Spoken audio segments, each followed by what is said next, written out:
Popular hobby is back.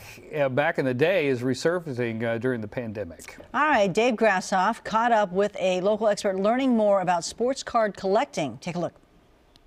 Okay, so during the pandemic, the tough times, a lot of people staying at home, working at home, maybe looking for different ways to be able to make some money, and sports cards is one of those things. Where Jimmy Tucker with Sports Card Mafia, kind of affiliated with PSA. Talk a little bit about what you do and the importance kind of if you find those cards in the attic, getting them graded. So essentially that is the key, is right now when you buy and sell sports cards, grading is what it matters. The condition of the card is what's going to help you sell. The better the grade, the more you're going to get for your cards, and that is kind of what everybody is after. You want those PSA 10s. Talk a little bit about the grading system and how you go about doing the grading. So when PSA goes over a card, what they're looking for is the general condition in terms of the corners, the edges, the centering, and then the surface of the card itself.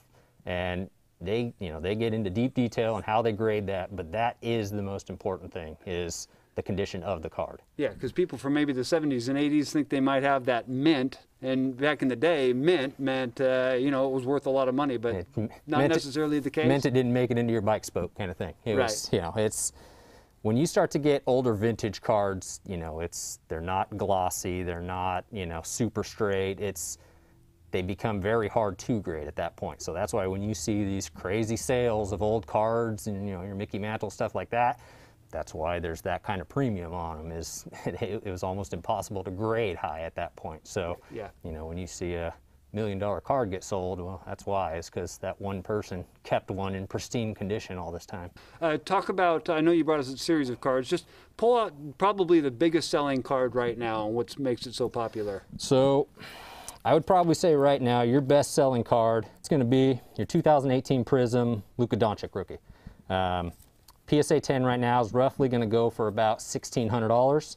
Okay, so I've collected cards through the years, and I just brought I haven't showed them what I have yet, but okay, there's a Fleer. It's a 1986 Magic Johnson.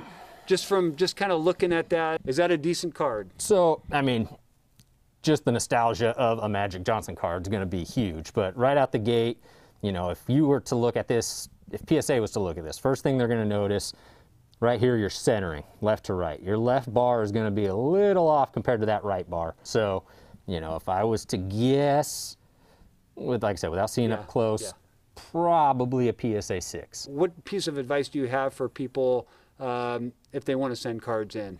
So when it comes to sending cards, essentially, like I said, all you're looking for is, you want to make sure the quality of the card is good. You want to make sure the centering's, pretty square for the most part. Awesome. Jimmy Tucker, Sports Card Mafia. Check out your attic, those closets, and see if you might have a diamond in the rough. Back over to you guys. Very nice. Good job, Dave.